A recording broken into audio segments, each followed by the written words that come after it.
uma das coisas que eu mais gosto quando estou produzindo aqui é quando vocês interagem, né? Vocês mandam comentários, vocês mandam perguntas. Tenho tentado voltar o canal bem focado nisso. E hoje eu queria retomar um vídeo antigo, relativamente antigo, né? Que eu fiz falando de Risk-Sisk. E que, vez ou outra, aparece um comentário novo, né? Então esse vídeo aqui, tô com esse cabelo horroroso, né? Meu Deus, que cabelo é esse? Enfim, a iluminação tá diferente, o microfone diferente, mas eu fui rever e, pô, o conteúdo é bom. Pensei, eu queria voltar a falar de Risk, Sisk, microarquitetura e tal. O que eu vou falar? Eu vi nesse vídeo aqui e falei, pô, a maior parte das coisas que eu pensei em falar, eu já falei. já falei nesse vídeo, já expus pelo menos o básico, né? Então, assim, se você não conferiu o vídeo, por favor, veja lá. Eu faço, só para resumir, eu dou uma introdução do que é ISO, do que é microarquitetura. Se você não sabe o que eu estou falando, vai lá conferir.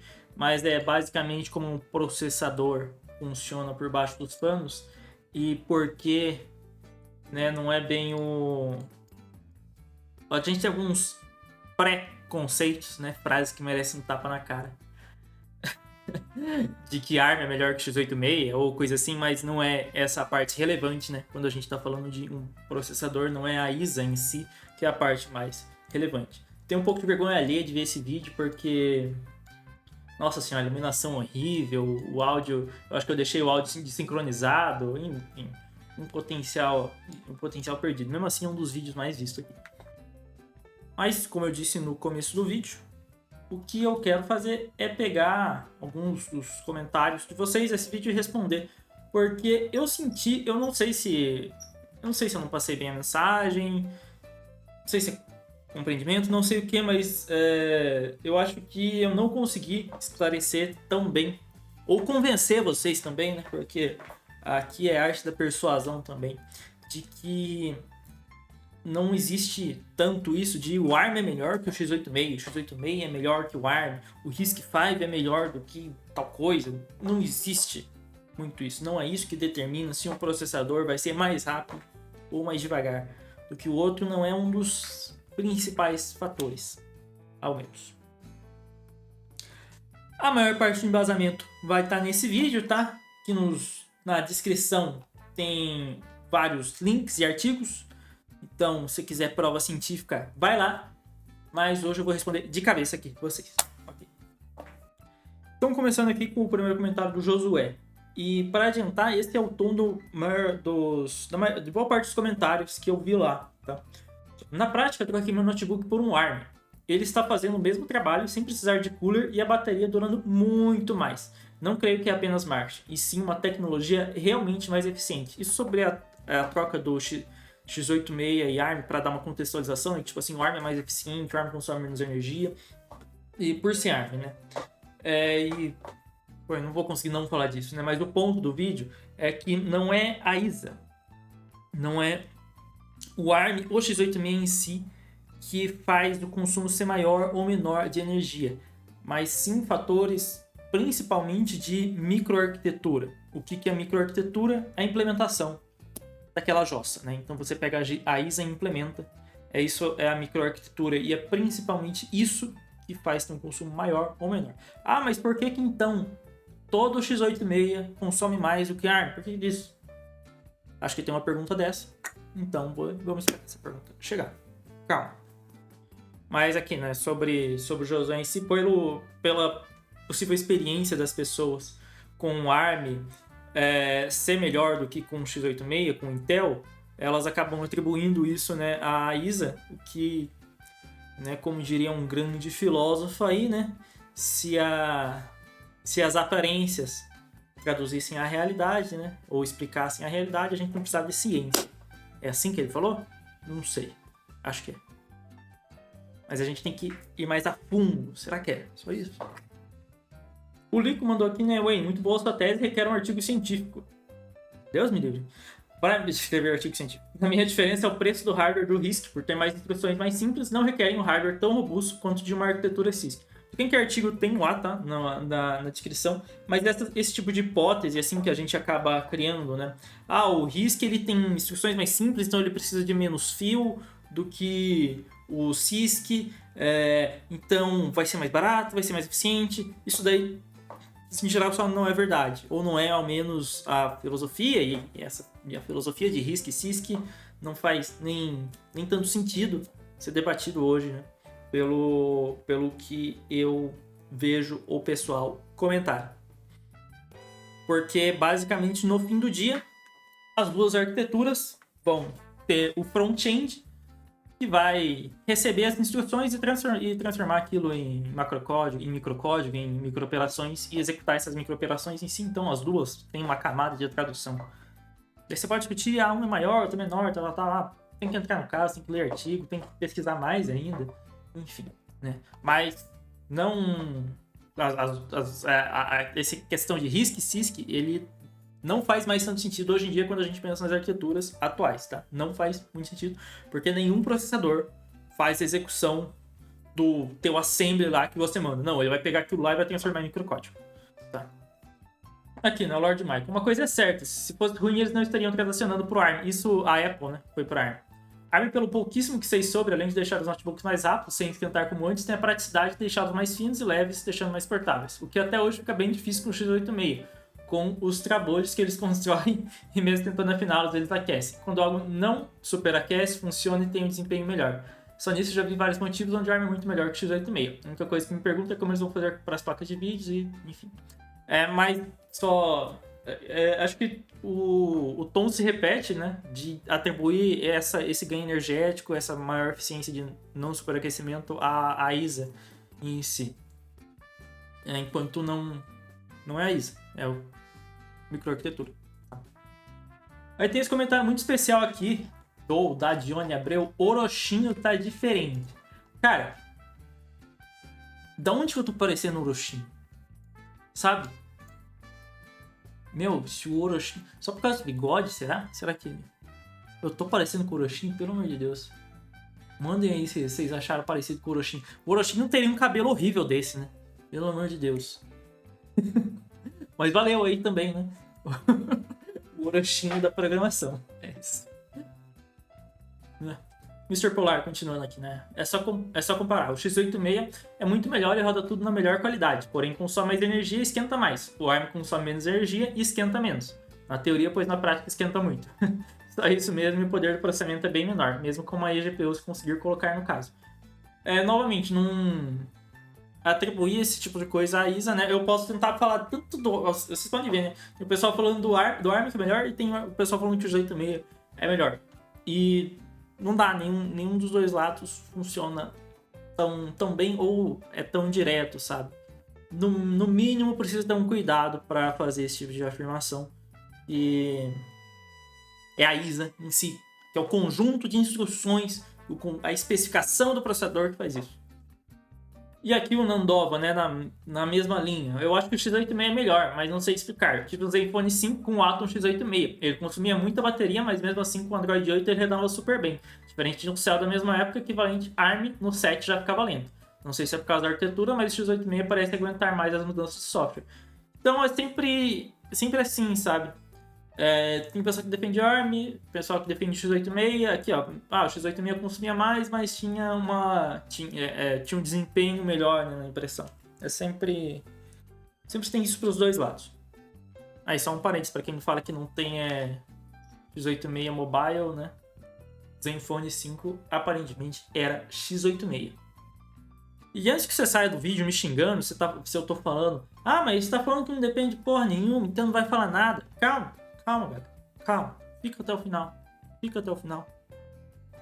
E continuando, né? Aqui o Dom Pedro. Pô, velho, que decepção. Esperava uma análise com uma conclusão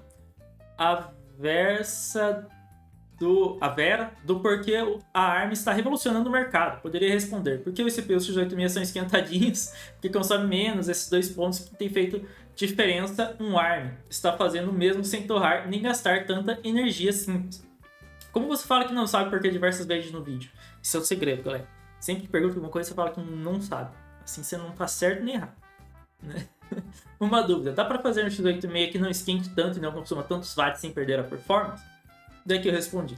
Eu não sou microarquiteto de CPUs, tenho que quebrar as patentes e design das CPUs da Intel e da ARM, ver as diferenças e daí entender por quê. Mas na ISA que não tá essa diferença, tá em algum lugar da microarquitetura. Então esse é o meu ponto geral, tá? Na prática o x86 gasta mais energia? Sim. Na prática o ARM é mais eficiente? Consome menos energia? Esquenta menos? Sim. Dito isso, é porque o x86 é x86 que ele consome mais? É porque o ARM é o ARM que ele consome, que ele esquenta menos? Não sei. O que todo mundo da área fala é que não é a ISA que é determinante para isso. A ISA influencia? Sim, ela tem uma influência. Mas determinante? Se eu fazer um x86, ele por natureza vai consumir mais do que e esquentar mais do que um ARM? Não necessariamente. E sobre essa pergunta aqui, não é uma dúvida, dá para fazer um x86 que não esquente tanto e não consuma tantos watts sem perder a performance? Então, o que acontece com o x86 bastante, para que ele foi feito, para que ele foi criado. E basicamente essas restrições aqui não estavam dadas. Tipo assim, eu não tenho restrição de energia num computador. E até onde eu sei é onde a Intel e a AMD focam o x86, né? Focam o desenvolvimento do x86. E não é como se fosse barato, exatamente barato, eu desenvolver uma arquitetura disso. O que teria que fazer? A Intel e a AMD se debruçar e gastar alguns bilhões de dólares para tentar desenvolver essa microarquitetura, diminuindo, aumentando a eficiência, né? Sem perder o desempenho. Se é possível ou não, coisa assim, cara, isso daí é o tipo de coisa que tá na mão das empresas fazerem e alguém lá tomar a decisão de, precisamos melhorar a eficiência disso daqui, conseguimos ou não, né? Tá na mão dos caras. A gente consegue só especular aqui, sabe? Consegue só especular. Eu não tô com nenhum bilhão sobrando aqui para comprar, primeira coisa, comprar o licenciamento do x86, né? E depois disso desenvolver e ver, né, se eu consigo fazer um negócio para celular que bata com ar. E tem isso também, né? Acho que depois eu pergunto pra falar mais disso, mas tem a questão do licenciamento x86 que é foda. E outro comentário aqui do Hélio Galvão. O vídeo desperdiça muito do potencial do tema em tecnicidade sem propósito. Certo, entendemos que no fim das contas as instruções não são relevantes, mas por que há mais de uma, se não há diferença entre elas? Por um acaso, a segunda arquitetura existe para, na prática, ser irrelevante e diferente da primeira? Por que os Macs tiveram um salto considerável em desempenho e economia de energia com a mudança da arquitetura? Eu vou responder por ponto aqui, porque senão fica complicado para lembrar depois. Mas por que existe uma arquitetura ou não? Pelo mesmo motivo que existe mais de um sistema operacional, por mesmo motivo que existe mais de uma marca de carro, pelo mesmo motivo que existe mais de uma marca de celular, pelo mesmo motivo, não sei. Não sei, tipo assim, 2 celulares, os 2 conseguem fazer ligação, mas não quer dizer que não possam ter 2 marcas. E além disso, no mundo capitalista, né, quando você faz um negócio, você licencia, os outros têm que pagar, às vezes você não fica feliz com a licença daquilo, você vai lá e faz outra arquitetura, outra ISA, enfim, com outro licenciamento, você não tem que pagar royalties. Porque os Macs tiveram um salto considerável em desempenho. Isso daqui, com a mudança de arquitetura, não mudou sua arquitetura, tá? A Apple, ela fez um desenvolvimento sentado conjunto com a ARM, com um processador específico com aquele computador. Eles não foram lá na feira de atacado de processador da ARM e falaram, me vê aí esse daí e deixa eu botar aqui no meu computador, igual eles faziam com o x86. Não, eles fizeram tipo assim, um desenvolvimento de processador específico pro notebook deles. Se eles não tivessem esse ganho, aí pra quê, né? Pra quê? Então, é diferente quando eu vendo um processador no atacado para 57 mil marcas, desktop, notebook, sei lá, servidor, e quando eu faço o processador pro meu caso de uso específico e consigo integrar tudo isso com todos os outros sistemas. Eu consigo integrar com o NPU, consigo integrar com o GPU, fazer tudo na mesma placa, GPU, consigo botar a RAM ali também na mesma placa. É totalmente diferente, sabe? Totalmente diferente. Então o que eles fizeram é fazer um processador tailor-made. Então eles pegaram o notebook deles e fizeram um processador tailor-made. Esse, ao meu ver, é o principal ganho. Se eles tivessem feito com o x86, se o licenciamento x86 autorizasse esse tipo de coisa, é possível que até eles tentassem fazer. Mas mudaram para ARM, né? E fizeram tudo isso, que acho que é um caminho mais saudável, né? Do que ficar preso com Intel e AMD, né? Como o notebook pode ser tão performático sem nenhum sistema de arrefecimento ativo? Aí, né? Os caras são foda. O sistema é tailor-made. Porque a ARM é completamente dominante em celulares. Isso daqui eu acho que é histórico. Mas eu acho que o pessoal fala disso, mas é basicamente histórico, né? A ARM sempre focou nesse mercado de embarcados, então quando surgiram os celulares, é a que estava mais pronto para isso. A Intel, até onde eu sei, nunca deu... Eu não sei se foi planejamento, se não deu tanta bola, não sei, porque por algum motivo a Intel consegue a proeza de perder esse mercado, né? O que a Intel consegue fazer com mercados de perder a fatia de mercado que ela tem é um caso impressionante de ser estudado para não se repetir, né? Os caras tinham, sei lá, mais de 90% do mercado e hoje deve ter o quê? 70%? Bizarro. E daqui, né? Essa questão é que está por trás de alguém se interessar pelo vídeo, mas ela não foram tratadas. Os discursos foram completamente abstração do campo teórico. Aqui, eu acho que eu comecei a dar uns pitacos, mas tipo assim, tudo isso que eu... talvez eu pudesse ter falado isso no vídeo, né? É verdade, né? Talvez eu pudesse ter falado isso no vídeo. Mas tipo assim, com relação ao porquê do fiozinho, aí é foda, né? Eu até respondi aqui, né? Boas perguntas, mas se eu soubesse responder, tava vendendo as respostas para Intel. O segredo de boa parte disso aí tá na microarquitetura, e quem descobrir tem uma dezena de milhões de dólares em segredo industrial para vender. É isso também, né? Mas eu podia ter adicionado tudo isso que eu falei. Então, peço desculpa aí, era um Galvão. Podia ter falado isso daqui aí na resposta, né, dessa questão, principalmente da Apple de ser tailor-made todo o negócio, né? E aqui, né? Mas se assim, o x86 não deveria ser pelo menos tão eficientes quanto, considerando a maturidade da indústria com eles? Só a Apple tem capital intelectual por isso? Então, quem pode fazer x86 é Intel e AMD. Aí tem que cobrar deles, né? Aí é foda. Aí tem que reclamar com a Intel e com a AMD. Que a gente tem licenciamento. Né, de qualquer forma, eu entendi o que quer dizer. Ainda assim, é muito vago. Sim, é muito vago, né? Mas é foda. Também não é como se eu fosse dessa área. É como se eu fizesse um design de microchip. E que outro comentário, né? Do SNRJ, né? A consenso é marketing. Veja só o Cura no mobile levantando voo. Veja meu Intel x86 no mobile não precisando ser resfriado. Veja como emular um RISC dentro de um CISC é trivial. Só que não. Não entendi. Na aplicação prática, o que se vê, até onde sei, é que simulamos o mundo analógico por dados discretos no computadores. Isso faz sim total diferença em relação às nuances do mundo que vivemos e do mundo representado nas máquinas. Mas vejam, para RISC e CISC não faz diferença. Alguém está errado. Quem será? Eu não entendi, se puder... Eu realmente não entendi. Mas eu acho que ele quis dizer do emular aqui dentro dos RISC, dentro do CISC, é como se, tipo assim, o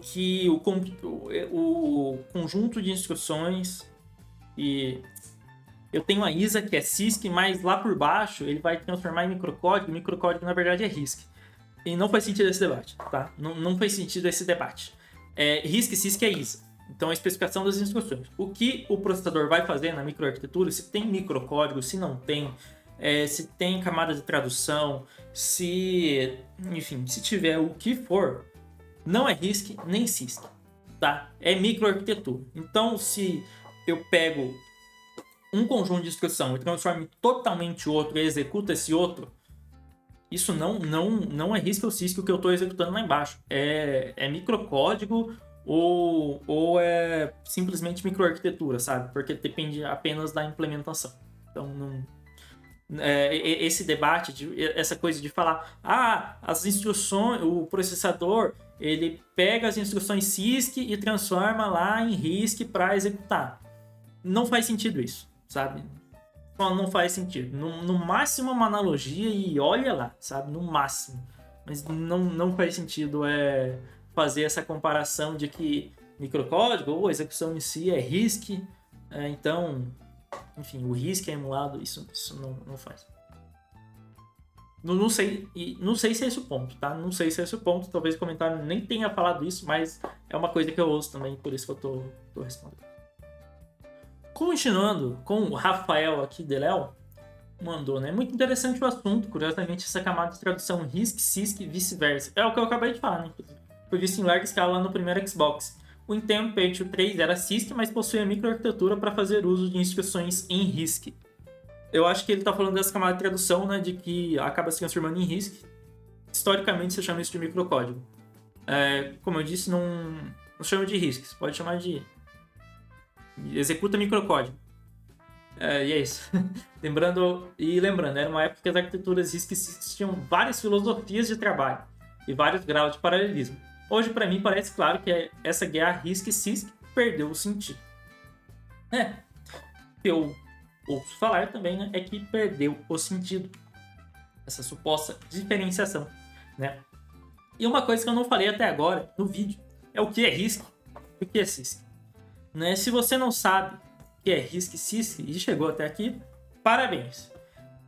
E depois vai ver outro vídeo, né? Se você não viu, porque se você não sabe o que é RISC e CISC é porque você não viu o vídeo original, vai lá ver que lá eu explico, tá? E dê uma nota comenta lá o que você achou desse cabelo maravilhoso, né? Se você viu por causa disso, se você chegou lá por causa de agora. Eu vou ler mais 2 comentários aqui, agora falando um pouco mais da... se não... Por que disso, né? Por que o ARM é mais eficiente? Por que o X8 também é tão ruim? Por que a Intel é tão incompetente? Mentira, a Intel é incompetente não. Mas falando um pouco mais sobre isso, e palpite nessa área. Humberto aqui, falando do porquê disso. Eu tenho um palpite pela história, ficou acabando assim. 21 e 18, deixa eu ver o que eu falei em 21 e 18 aqui, só pra garantir. Bem, basicamente eu tinha falado nessa diferença.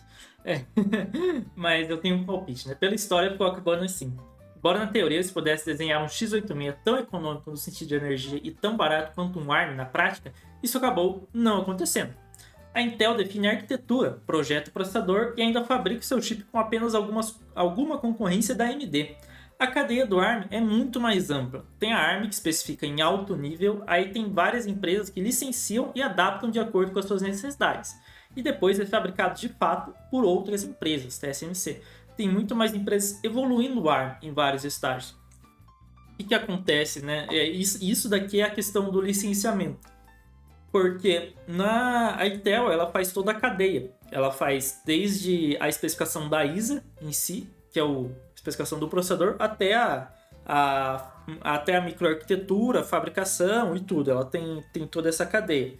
Enquanto a ARM... Galera, o que é a empresa ARM? O que ela faz? A ARM faz chip? Não. A ARM não produz uma unidade de chip. Nunca produziu uma unidade de chip.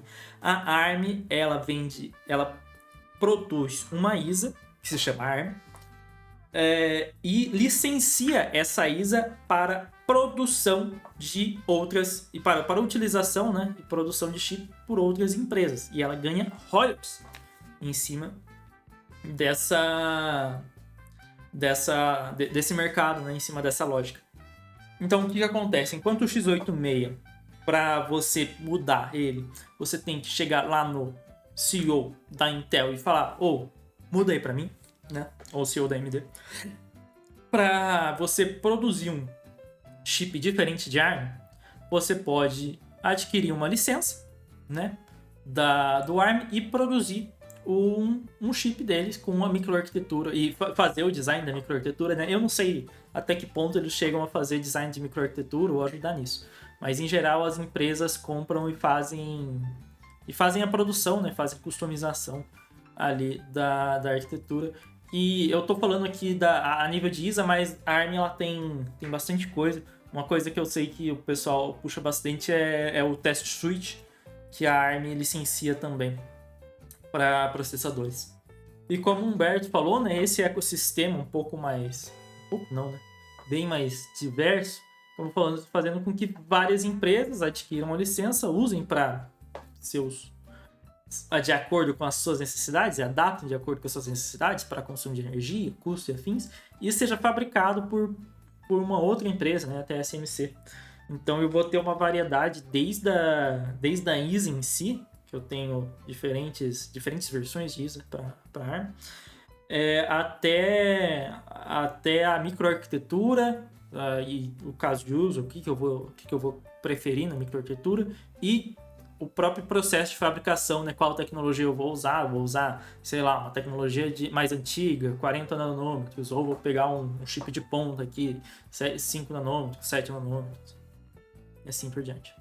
E continuando aqui o comentário do Humberto. No meu entendimento, também a Intel passou muito tempo sentada em seus próprios louros. Não conseguiu seguir relevante em celulares e para muitos usos mais complexos perdeu espaço para GPUs em processamentos mais complexos. Pô, isso é verdade, né? Isso é verdade. Nunca tinha parado para pensar nisso. Claro que sei que a Intel também fabrica GPUs integradas. Inclusive, numericamente, ela é quem mais fabrica GPUs no mundo. Mas estamos falando de liderança tecnológica. Tanto que a Qualcomm vale quase o dobro que a Intel e a Nvidia vale literalmente 20 vezes mais. Caramba. Não acho que o x86 vá a lugar nenhum tão cedo. Mas se tudo continuar como está, ele vai ser cada vez menos relevante tecnologicamente. Acho que falou tudo, né? O x86, assim, a gente tem... Os chips x86, eles são pensados em retrocompatibilidade. Todo chip x86 tem que ser retrocompatível, tá? Tem que ser retrocompatível. Por quê? Porque a gente tem sistemas desde os anos 80, programa desde os anos 80, que só tem o binário para executar e nem Deus mais sabe como o programa funciona.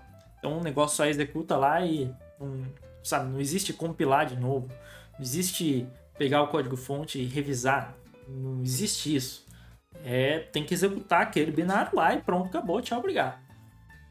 E x86 tem muito disso, tem boa parte do mercado é disso e eles sempre cobram essa retrocompatibilidade. Então, ele não vai embora tão cedo, né? Talvez essa retrocompatibilidade seja uma coisa, né, que atrase o x86, mas mesmo assim não sei se justifica atrasar tanto, né? Sei lá, chutes hipóteses. Agora vamos pro último comentário do Pips aqui. Um abraço, Pips, sei lá, né? E resume muito bem tudo isso que eu falei, creio eu.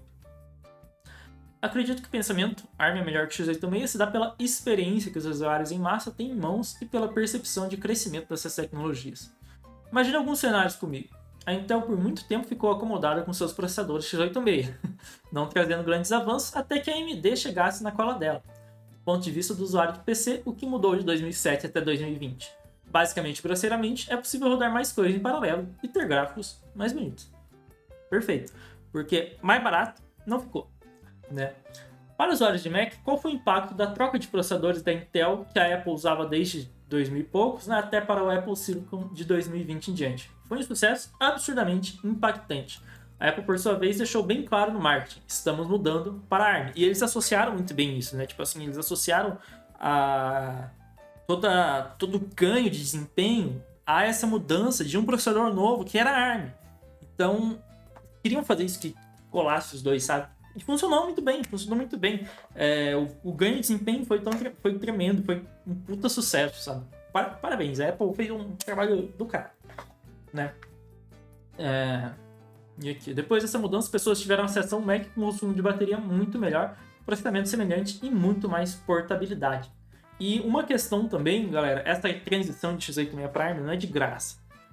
Se eu comentei que o x86 tem retrocompatibilidade, quando você muda de arquitetura, o programa, tipo assim, tá num processador x86 e você vai para ARM, assim, os programas eles têm que ser recompilados. E não No alto nível parece magia, né? Porque roda em um, roda o outro, tudo belezinha. Baixo nível não é bem assim, não. Tá? O assembly dos dois é meio diferente.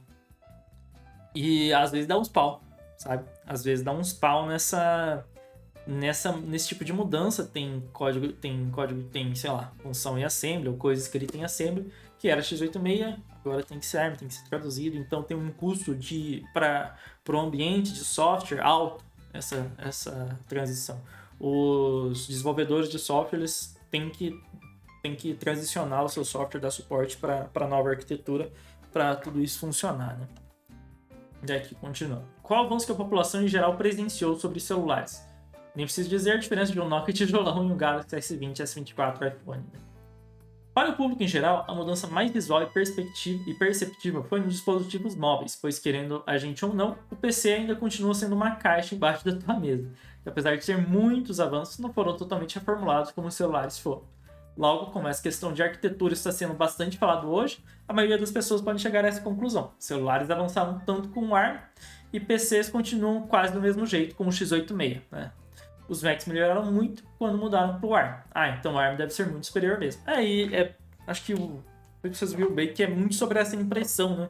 De ter essa mudança e a gente associa essa mudança à ISO em si, associa essa mudança a uma marca.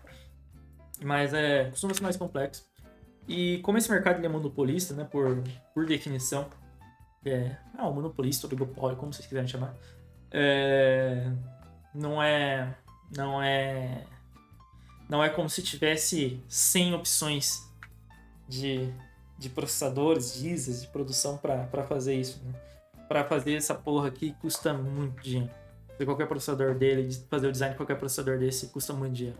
E aí, você fazer um processador aí básico, sabe? Vou fazer o design do processador básico de 40 nanômetros, 80 nanômetros, que vai ser usado em pneu de caminhão, sabe? O negócio é muito lento. Não vai ter um desempenho bom, não vai chegar nem perto do processador de PC. Você vai gastar na ordem de uns 100 milhões de reais. Pra mais, tá? Pra mais só pra você fazer o design, fabricar um pouquinho. Acho que... não sei se fazer a fábrica. Fazer a fábrica, acho que mais. Eu tenho um vídeo, falo disso, falo mais a Ceitec, esqueci o nome da empresa de Minas. Mas o que eu quero dizer é que é um mercado caro. É um mercado extremamente caro. E que não... Para entrar nele, precisa ter muito capital, precisa ter muito dinheiro, precisa ter muito interesse. E todas essas hipóteses a gente fica preso, né? À vontade de mercado e aos segredos industriais dessas empresas que não são poucos. Tem alguém aí que trabalha com microarquitetura, com design, com, sei lá, front-end, back-end, processador, ou o que for. Mande aí nos comentários, digam o que vocês acharam e valeu. Tchau, obrigado.